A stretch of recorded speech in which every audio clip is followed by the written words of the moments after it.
Second law of thermodynamics.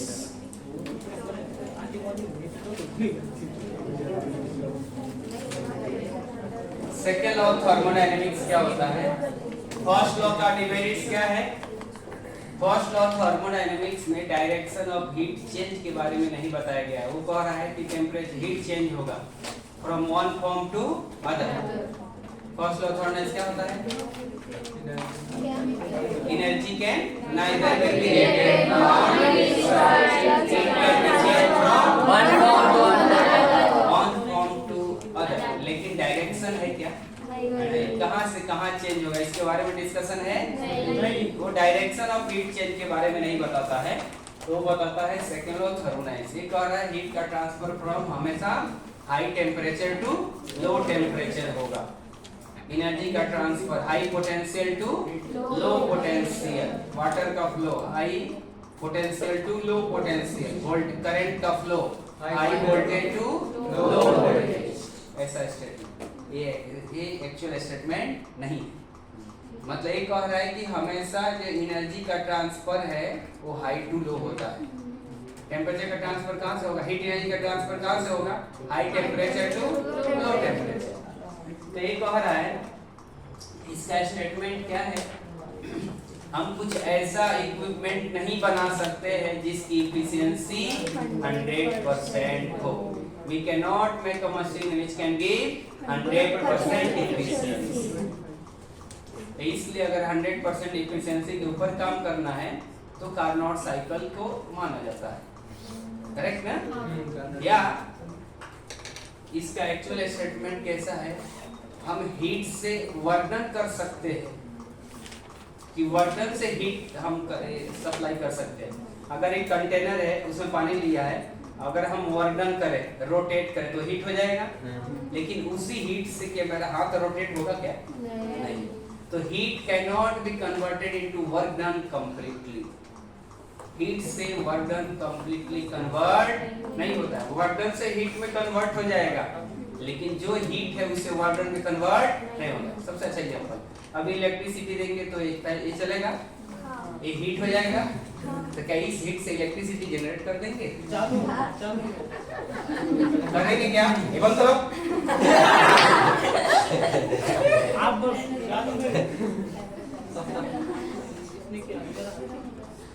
जब electricity on करते थे हीट होता है ना, लेकिन क्या इस हीट से इलेक्ट्रिसिटी हम जनरेट कर पाएंगे क्या? नहीं। वही तो कह रहा है कि वर्णन से तो हीट जनरेट हो जाता है, लेकिन उतना ही हीट से वर्णन नहीं होता है।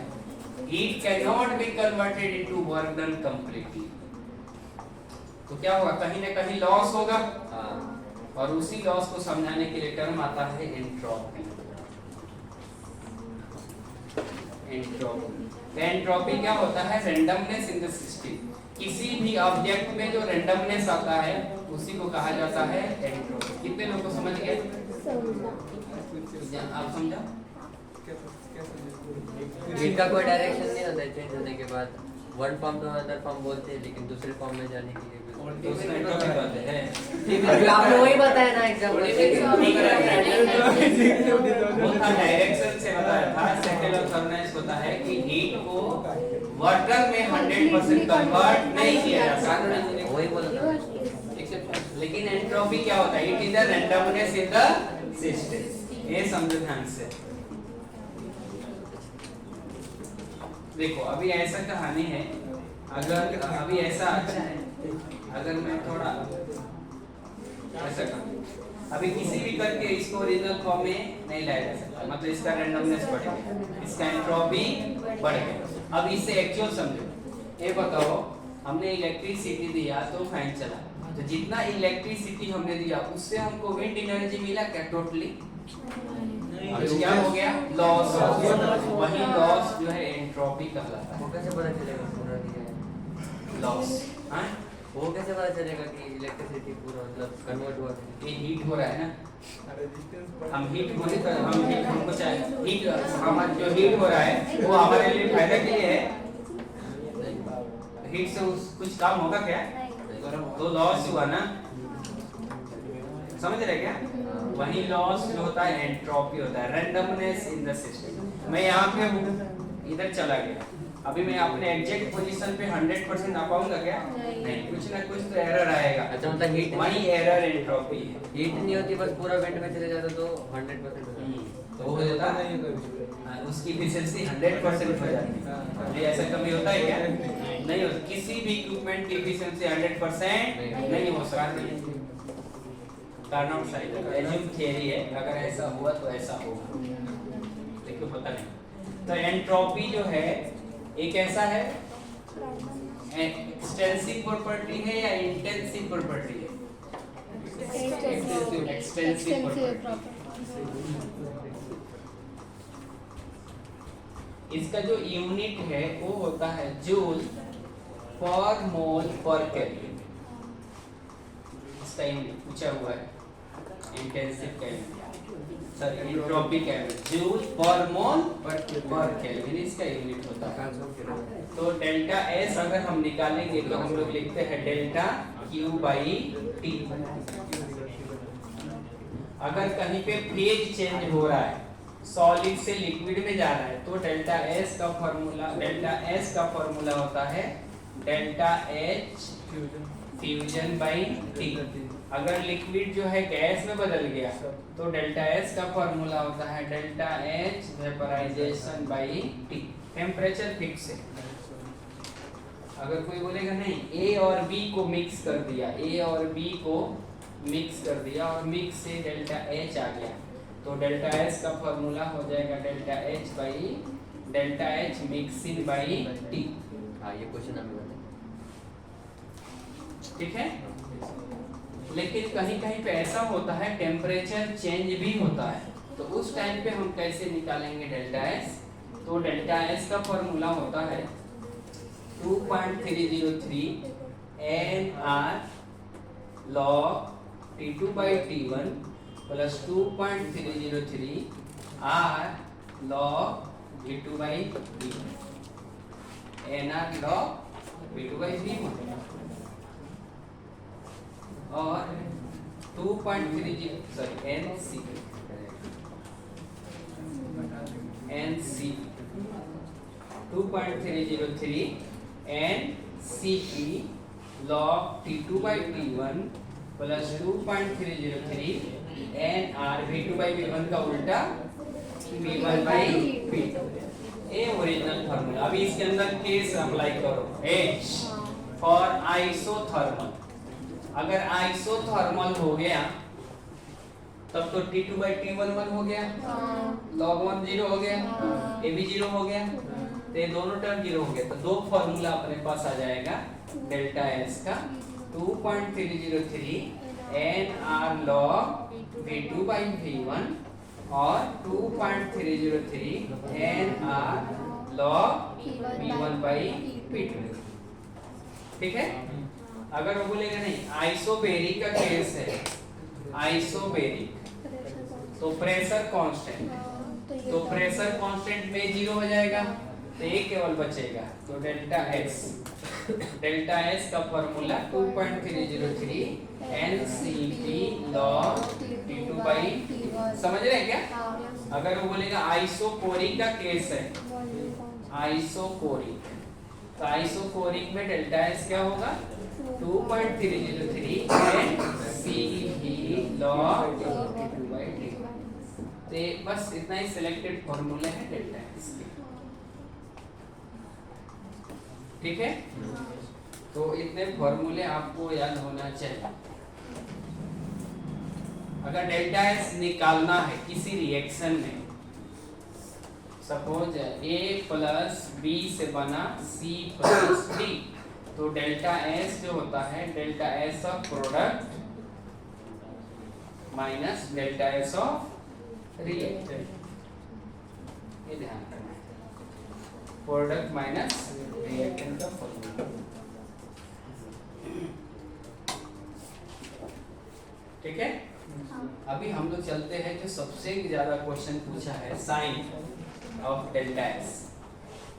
चलिए यहाँ पे लिख देता हूँ, कंडीशन ऑफ रिएक्शन। ये रिएक्शन स्पॉन्टेनियस होगा या नॉन स्पॉन्टेनियस होगा, उसके तो नया पेज लिखना और नहीं 35 देखिए कंडीशन ऑफ रिएक्शन। पहला, अगर डेल्टा एस ग्रेटर देन 0 हुआ, डेल्टा एस ग्रेटर देन 0 हुआ तो रिएक्शन जो है reaction is irreversible, reaction is irreversible. और जो इरिवर्सिबल रिएक्शन होता है वो स्पॉन्टेनियस भी होता है। दूध से दही का जमना, मिल्क से कर्ड का बनना, स्पॉन्टेनियस। उल्टा होगा क्या? नहीं नहीं होगा। कभी अभी कोई बोलेगा नहीं हम मिल्क में थोड़ा उसमें दही डाल देंगे और दही नहीं बनना चाहिए, ऐसा होगा? नहीं। कोरोजन वो खुद से होता है, कोई उसका रोकने वाला उपाय नहीं। 100% कभी भी हम रोक नहीं सकते। तो कैसा है? इरिवर्सिबल है और स्पॉन्टेनियस। ऐसा थोड़े होगा कोरोजन लग गया फिर से बाद में 10 दिन के बाद फिर से एकदम कोरोजन गायब हो जाएगा, ऐसा होगा क्या? नहीं होता है। दूसरा, delta S equal to 0, reaction is in equilibrium, reaction is in equilibrium. Equilibrium का मतलब रिवर्सिबल। रिवर्सिबल जब तक नहीं होगा तब तक इक्विलिब्रियम कहाँ से आएगा? तीसरा केस है delta S less than 0, reaction is non spontaneous. तो हमसे पूछा जाएगा कि बताओ रिएक्शन स्पॉन्टेनियस है, नॉन स्पॉन्टेनियस है और इक्विलिब्रियम में, तो ये ध्यान रखना है, ठीक है। अभी हम लोग देख रहे हैं यहाँ पे डेल्टा एस का मतलब है जो हम लोग लिख रहे हैं ना डेल्टा एस, वो डेल्टा एस 16 प्लस सराउंडिंग तक चल रहा है। ओवरऑल डेल्टा एस का बात चल रहा है, समझे क्या? अगर ये दोनों मिलके 0 हो गया तो हम बोलेंगे वो कैसा है? रिवर्सिबल। ऐसे भी हमेशा इरिवर्सिबल प्रोसेस के लिए डेल्टा एस हमेशा ज्यादा ही होता है। हम कोई भी ऐसे काम नहीं करेंगे जहाँ पे डेल्टा एस कम हो जाएगा। मतलब अभी जैसे हमारी एक्टिविटीज प्रोसेस में आएगा तो हम आगे देखने वाले हैं कब डेल्टा एस पॉजिटिव होगा, कब डेल्टा एस नेगेटिव हो गया। तो अगला है sign convention of delta S. Sign of delta S ध्यान से देखिए।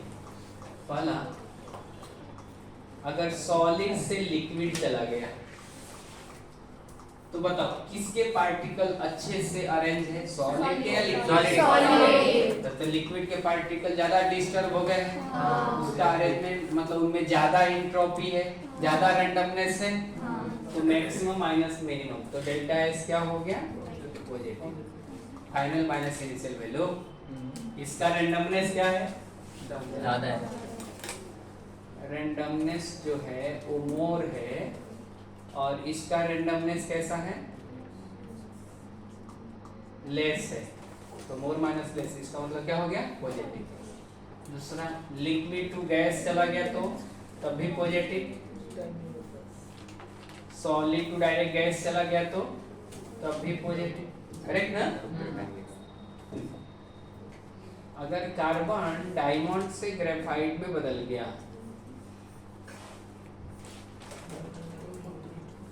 ए भी सॉलिड है, ए भी सॉलिड है, तब क्या होगा? अब हम देखेंगे उसके अंदर जाके किसके पार्टिकल अच्छे से अरेंज है। तो डायमंड के पार्टिकल अच्छे से अरेंज होते हैं, ग्रेफाइट के पार्टिकल अच्छे से अरेंज नहीं होते हैं, तब भी डेल्टा एस क्या हो गया? समझ रहे क्या? तो कार्बन से मैं लिख देता हूँ, अगर डायमंड से अगर हम ग्रेफाइट के तरफ जाएंगे तो डेल्टा एस ज्यादा होगा, और ग्रेफाइट से कोल के तरफ जाएंगे तब भी डेल्टा एस ज्यादा होगा। कोल के पार्टिकल का अरेंजमेंट और गड़बड़ होता है, कोल में रैंडमनेस और भी ज्यादा होता है, उसके पार्टिकल अच्छे से अरेंज नहीं होते। कोल क्या होता है? और सॉलिड। अब यहाँ पे अगर क्रिस्टल है और वो एमॉर्फस में बदल गया, चैप्टर तो पढ़ लिए थे ना से। क्रिस्टल अगर एमॉर्फस में बदल गया, किसके पार्टिकल अच्छे से अरेंज होते हैं? क्रिस्टल के। तब तो यहाँ पे ज्यादा रेंडमनेस है, तो डेल्टा एस का साइन क्या होगा? पॉजिटिव। अगर एमॉर्फस क्रिस्टल में बदलेगा तो क्या होगा? नेगेटिव। समझ रहे क्या? क्रिस्टल से हम एमॉर्फस की तरफ जा रहे हैं तो डेल्टा एस पॉजिटिव हो जाएगा। समझ गया? नेक्स्ट, अभी अगर A एंड B का मिक्सिंग है, मिक्सिंग वो कोई भी मिक्सिंग हो सकता है, आइडियल और नॉन आइडियल, आइडियल और नॉन आइडियल, तो हमेशा डेल्टा एस जो होता है वो पॉजिटिव ही हो, मिक्सिंग से डिस्टर्ब हो जाएगा। दो पार्टिकल अपने अलग अलग अच्छे से अरेंजमेंट है, जब मिक्स कर देंगे तो क्या होगा? दोनों का अरेंजमेंट डिस्टर्ब हो जाएगा, तो डेल्टा एस क्या हो जाएगा? पॉजिटिव। अगर हमने टेम्परेचर बढ़ा दिया, टेम्परेचर बढ़ा दिया तो क्या होगा? पार्टिकल की काइनेटिक एनर्जी बढ़ जाएगी, पार्टिकल इधर उधर भागना चालू करेगा, उसका रेंडमनेस डिस्टर्ब हो जाएगा, सॉरी अरेंजमेंट डिस्टर्ब हो जाएगा, तो डेल्टा एस क्या हो जाएगा? पॉजिटिव। इसका उल्टा भी सोच सकते हैं, अगर हमने प्रेशर बढ़ा दिया, प्रेशर बढ़ा दिया तो क्या होगा? प्रेशर बढ़ाने पे पार्टिकल अच्छे से अरेंज होता है, तो नेगेटिव। प्रेशर बढ़ाने पे पार्टिकल का अरेंजमेंट अच्छा होता है, तो यहाँ पे डेल्टा एस क्या होगा? नेगेटिव। समझ रहे हैं क्या? तो डेंसर टू रेयर। अगर एक्सपेंशन हो, क्या बोलते हैं? तो denser to rare, rare to denser ऐसा बोल सकते हैं। डेंसर टू रेयर, मतलब डेंसर टू रेयर गया तो पॉजिटिव, रेयर टू डेंसर है। इसके अंदर हमको नहीं समझे, क्योंकि पार्टिकल रेयर क्या बोले रेयर है, वो अगर अच्छे से अरेंज हुआ तो एक्चुअली वैसे है। टेंशन मतलब आप बोल रहे हैं प्रेशर ज्यादा होगा, अगर प्रेशर ज्यादा हो गया पार्टिकल अच्छे से अरेंज सारे होगा, केसेस में हो पाएगा। एक्सपेंशन हो गया तो अभी बोल दे क्लास बंद हो गया, बाद में चालू करेंगे, एक्सपेंशन हो जाएगा, पॉजिटिव डेल्टा एस क्या हो जाएगा? पॉजिटिव। पॉजिटिव हो जाएगा। कंप्रेशन, अगर एडजर्प्शन तो कंप्रेशन उल्टा हो गया, कंप्रेशन में क्या हो जाएगा? नेगेटिव। अगर हम बोलेंगे एडजर्प्शन हो रहा है, एडजर्प्शन, एडजर्प्शन इज अ केमिकल बॉन्ड, मतलब ये फिजिकल बॉन्ड भी होता है, केमिकल बॉन्ड होता है, बॉन्ड बनती है, स्टेबिलिटी बढ़ता है, वो अच्छे से है, नेगेटिव। तो डेल्टा एस कम हो जाता है, नेगेटिव चला जाता है, आपको रैंडमनेस कम दिखेगा। जैसे रोड के बता, अभी नॉर्मल गड्ढे दिखेंगे, इधर उधर दिखेंगे, अगर बारिश हुआ तो सब प्लेन दिखता है, करेक्ट ना? या अगर इसके ऊपर अगर हम इसके ऊपर पेंटिंग नहीं करें तो क्या होगा? उसमें रैंडमनेस ज्यादा दिखेगा, रफनेस, रैंडमनेस के एक और दूसरा मीनिंग है रफनेस, जहाँ पे रफनेस ज्यादा होगा उसका एंट्रोपी ज्यादा होगा, रफनेस कम हो जाएगा तो उसका एंट्रोपी कम हो जाएगा। तो एडजॉर्प्शन से क्या होता है? रफनेस कम होता है तो एंट्रोपी कम होता है, तो फाइनल माइनस इनिशियल वैल्यू क्या हो जाएगा? नेगेटिव। तो एडजॉर्प्शन से डेल्टा एस का साइन क्या होगा? नेगेटिव। समझ रहे हैं? कैसे देख रहे? चल रहा है, चलने दे। वेटिंग में पानी, वेटिंग में पानी। 12th एटॉमिसिटी, एटॉमिसिटी अगर CO से CO2 में कन्वर्ट हो गया, CO और CO2 जितने ज्यादा लोग उतने ज्यादा झगड़े, एटॉमिसिटी अगर बढ़ेगा तो एंट्रोपी भी बढ़ेगा। सही पकड़ेंगे, हाँ? सही पकड़ेंगे। तो CH4 से बताओ C2H6 किसका किस में एंट्रोपी डेल्टा एस क्या होगा? पॉजिटिव। अगर यहाँ से यहाँ चला गया तो डेल्टा एस बढ़ जाएगा, पॉजिटिव हो जाएगा। तो डायमंड्स अगर SO2 जो है SO3 में अगर बदल गया तो इसका एंट्रोपी पॉजिटिव हो जाएगा। जिसकी एटॉमिसिटी ज्यादा होगी उसका रैंडमनेस भी ज्यादा होगा। तो डेल्टा एस क्या आ गया? पॉजिटिव। समझ रहे क्या? और भी बताओ क्या? बॉइलिंग और मेल्टिंग टेम्परेचर में आएगा ना? हाँ, और बता दूं? वो संगम में फ्रीजिंग अगर अंडे को बॉयल कर दें तो एंट्रोपी बढ़ेगा या कम हो जाएगा? बढ़ेगा।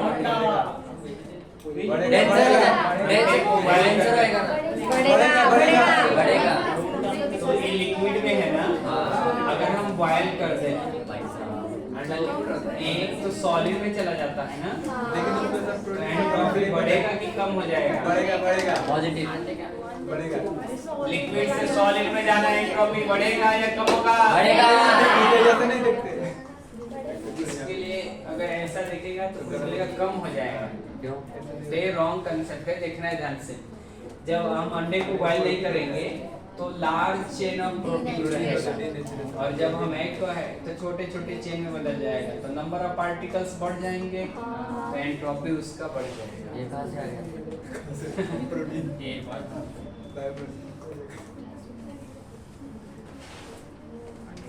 चलो, ये बताओ, एक ऐसा स्प्रिंग है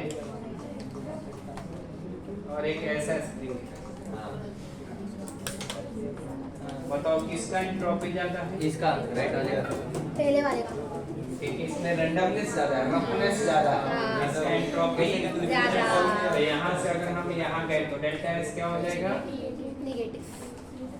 वो सारे केस हो गया, ठीक है? हाँ अब तो